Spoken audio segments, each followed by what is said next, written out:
Come to Boracay with me. Solo lang. Tapos ano ba bang gagawin ko? Self-check-in pa ba ulit? Anong ulitin ko?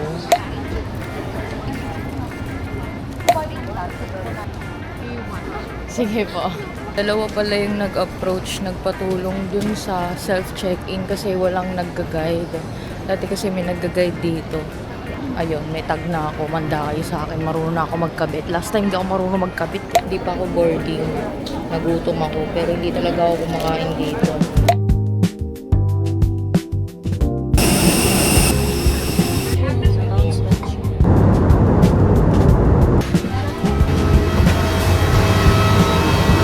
Touchdown, Boracay.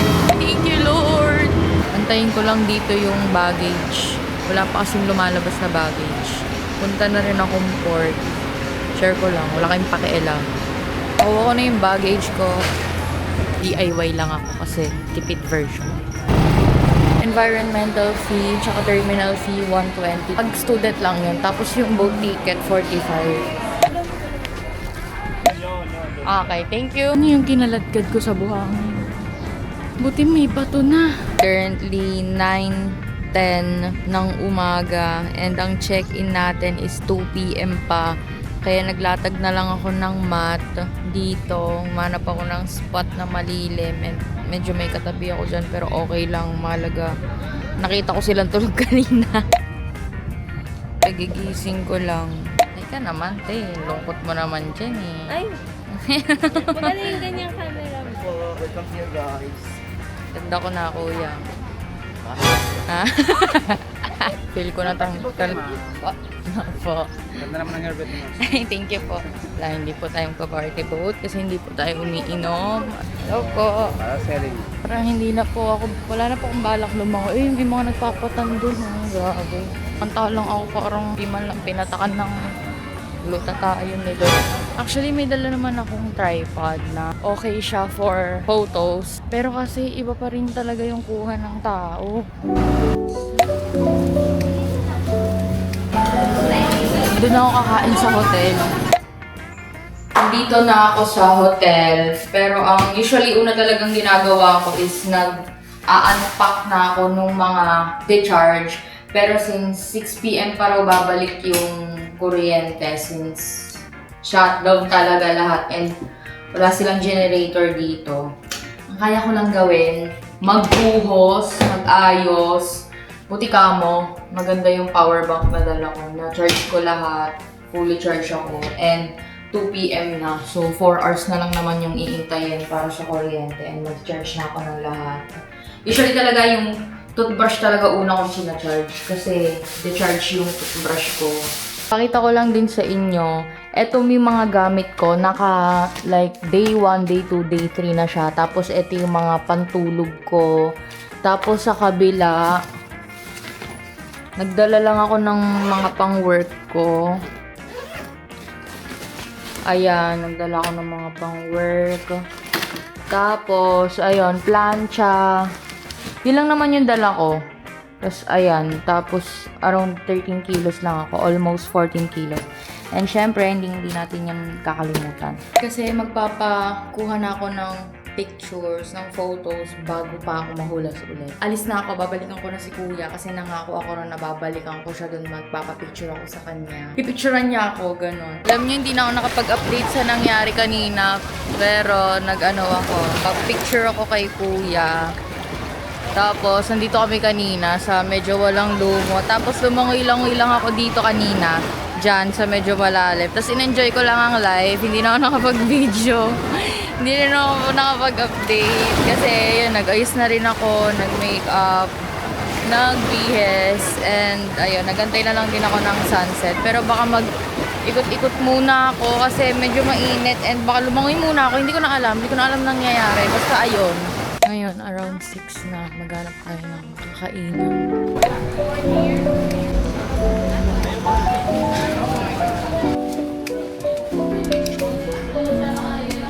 That's it for our Boracay Day 1. See you on Day 2! Ito yung example.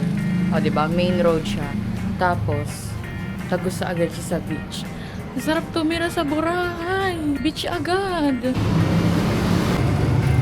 Akala ko yung sa Kulaymang yan. Dito sa ano. Diyan, dito sa side. Kasi dito yung mga beach na yun. Tapat lang pala. Kanina ko pa pala siya nadadaan-daanan. Thank you Lord for the food. Sarap.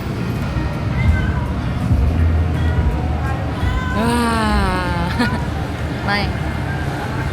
Nakakakita ko rin ng mga pusa, aso, tapos may pagkain kayong dala. Bigyan nyo ha.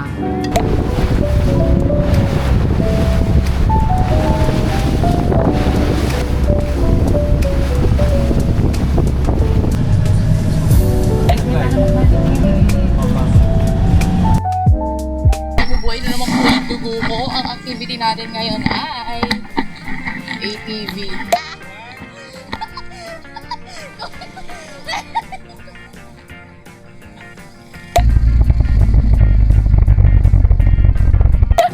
Kita ka dito, kuya. Hi ka.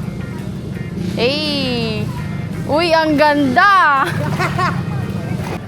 And I see. Wee.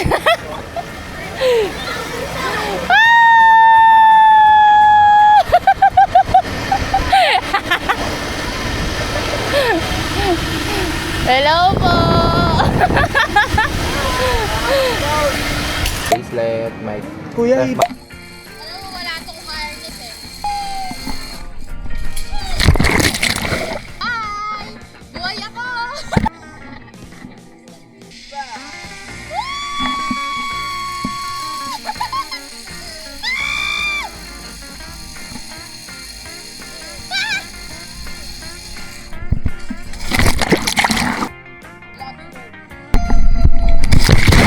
Tignan mo kuya! Ano, di pa ako lumalangoy masyado. Bakit? Anong kinalaman niya? Wala, may team na talaga. May pala ka oh! Ayun na! Naka-blue! Ayan na, may buhaya! Bye! Ito kami ngayon niluluto itong mga to. Walang wish. Thank you lang.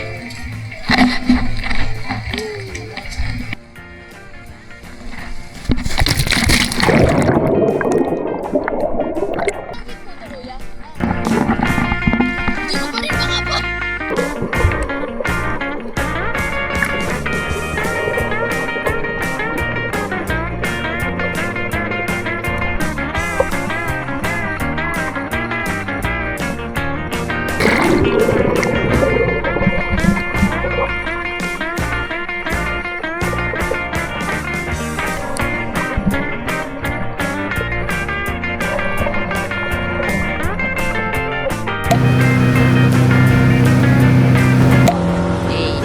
Tour guide namin guys. Kaya naman problema yun eh. Mag-isa lang ako sa UFO. I hope naka-catch up pa kayo. 3:30 lang ngayon, tapos mamaya paraw sailing. Sunday. Paraw sailing!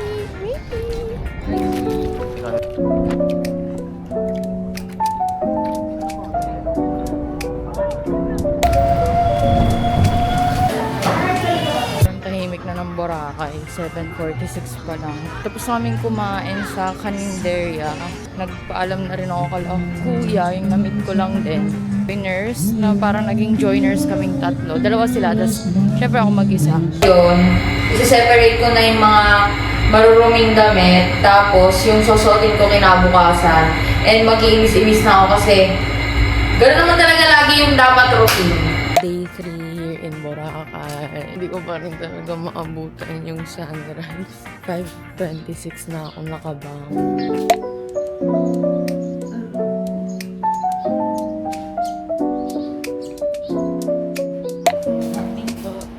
Ang oras ngayon ay 7:27 and punta tayo sa Jaspers. Hello!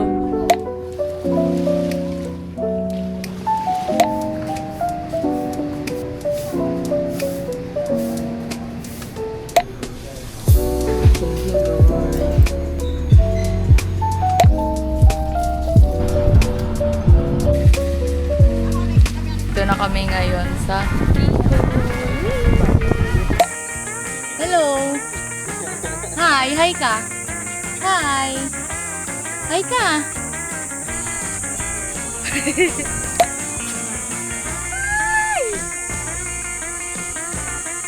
Ay, ang sarap. Ang sarap nga, kuya. Tingin ka. Kain ka dito. Para siyang talaba, kuya. Ang sarap. Tour guide ko. Hindi kayo mag-book, ha. Sampaling ko kayo pag di kayo nag-book. Thank you.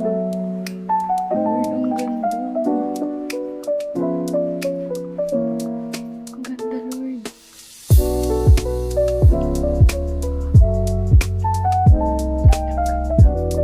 Lord, thank you.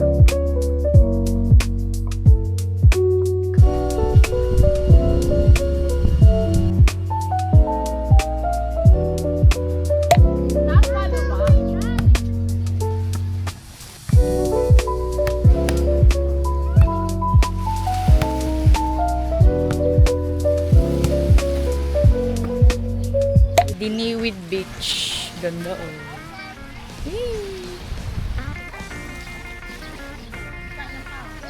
Dito kami ngayon sa Lambros Point. Ayan. Tapos ito yung beach. Grabe, ang ganda. Tapos na kami mag-picture dun sa parang hole. Tok mo din.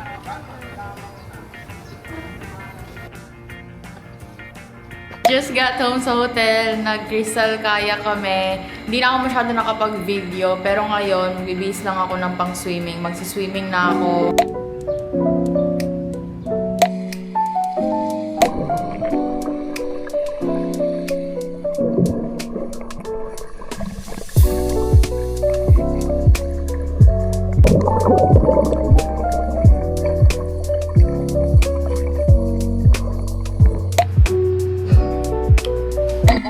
Station pa ako. So, station 1 ako, tapos nilakad ko. I think station 2 na to, na almost 3 na. Tapos, ang walang lumot, station 3 and 2. Pero yung lumot, nasa station 1, which is nandun ako. Kaya yung ibang photos ko, since, syempre, nangangapa pa ako rito sa Boracay, dun pa ako sa mga lumot-lumot nag-picture. Pero okay ba? Kasi maganda naman yung kuha sa akin. May local na nag-alok sa akin na picturean niya raw ako. Tapos ayun, tip lang naman. Siyempre, matanggi pa ba ako? Ang galing niya mag-picture. Ang galing ko pa siya sa station 1. Kasi pantay kulay ko. Tapos nung nag-swim ako like dito, lalong hindi siya pumanti. Kaya ngayon nagbababad ako. Para akong puset.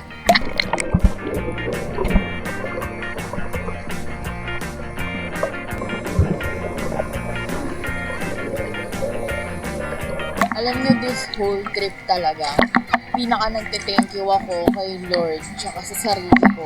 Hindi dahil kay Lord, hindi ako mag-work talaga. Mga trip yan, bundok, beach, kung saan, basta kahit saan. Like sa mga nangyayari sa buhay ko, sobrang thankful ako. Yun, be grateful talaga. Sobrang grateful ako kay Lord. Kasi biruin mo, estudyante ako, graduating ako. Today is May 26. Tapos, graduate ako sa June 2. Tapos, ang sabi nila, di ba, huwag daw gumala kapag graduating kasi prone sa disgrasya. Pero, malakas ang faith mo. Hindi para, huwag niyong pigilan ng sarili niyong mag-enjoy. Enjoy your 20s. Huwag kayong maghabol sa mga taong hindi naman talaga totally worth it.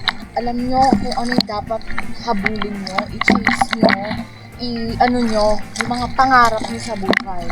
Kasi eventually, kapag nakamit mo na yung pinaka self mo talaga, yung dream self mo, lahat ng bagay mag-a-align. Like mentality, i-align mo yan. Yung mga ano mo sa buhay, i-align mo yan. Lahat i-align mo, mag-invest sa sarili mo. Maging healthy ka, magbasa ka ng libro, makipag-usap ka sa mga tao. Pero hindi yung flirt ha, makipag-usap ka kasi dun ka mabubuo yung communication skills mo eh. Sa mga locals, makipag-usap ka sila na wag kang mahihiya. Tapos kung may mga opportunities, grab lang ng grab. Kasi yun yung magtuturo sa atin eh. And ang the best na teacher, bukod kay Lord, yung mga bad experiences nyo, yung mga karanasan nyo na hindi maganda yung kinalabasan pero may natutunan gusto ko magkamali. Dati, ayoko, pero ngayon gusto ko magkamali kasi gusto kong matuto. Basta nakadepende sa inyo kung paano nyo i-take yung lesson na yun. Kasi minsan iniisip natin, hala pa ulit, stuck tayo dito sa ganitong sitwasyon. Halos araw-araw o halos buwan-buwan na lang. Ang tagal na natin nakastuck sa ganitong sitwasyon. Ibig sabihin nun, may lesson na hindi tayo natututo. Kaya pabalik-balik talaga tayo doon, te. Kaya ikaw, huwag ka dyan sa comfort zone mo. Wala kang mapapala dyan, wala kang matututunan. Manahimik ka na lang, te, napipikon ako sa mga ganong tao. Yung, ayoko kasi, ang dami mong dahilan. Ayun, iniiwasan ko rin yung mga ganong tao. Like, gusto ko, go nang go. Like, kahit mahirap, go. Ganon. Gusto ko sa mga tao, yung kahit mahirap, G sila.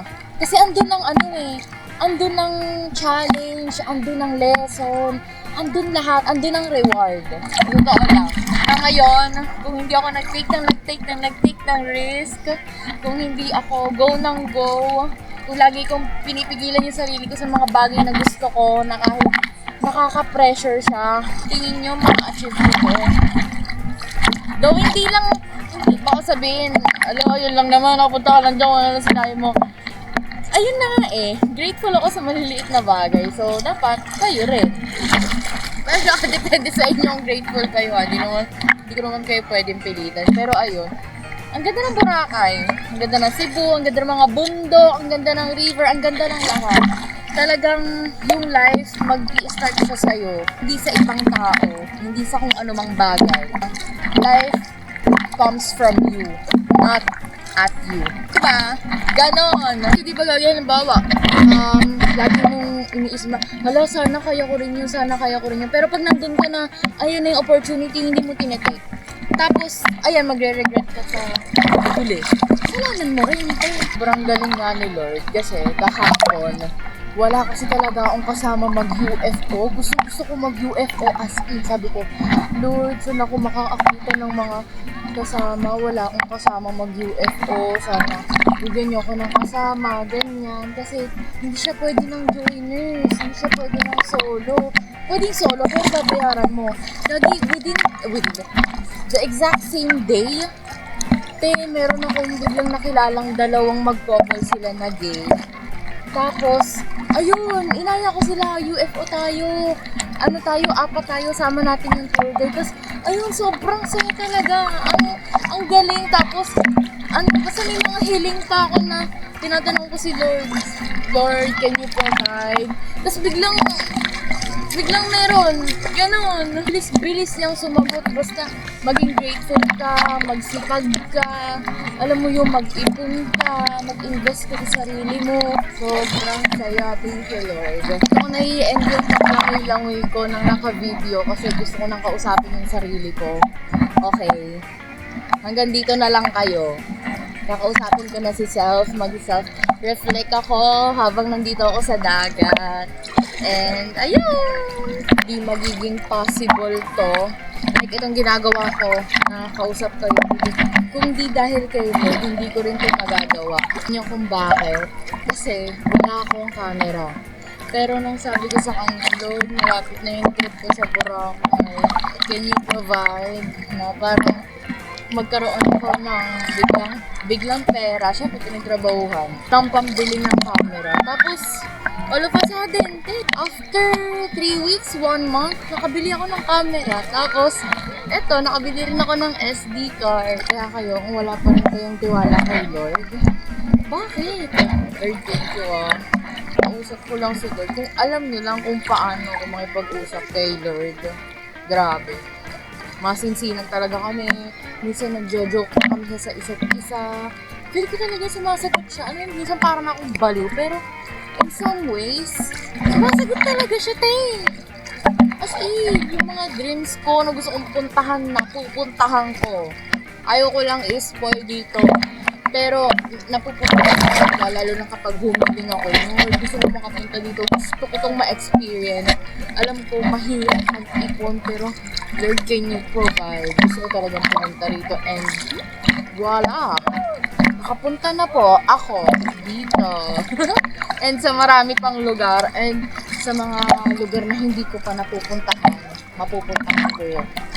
hihingin lang ako kay Lord and I'll do the work, I'll do the rest. Ayun lang.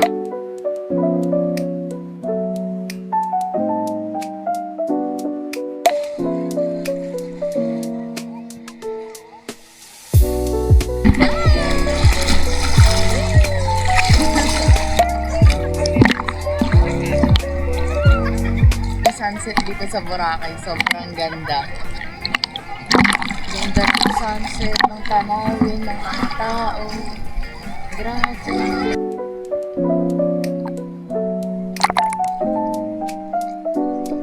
Ponty food trip, kain tayo sa Maize Wrap or Meze Wrap.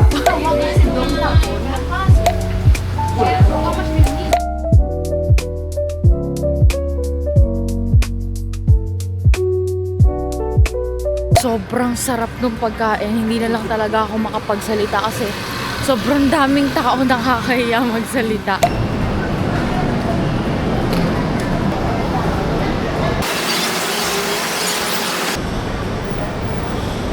That's it for our solo Boracay trip!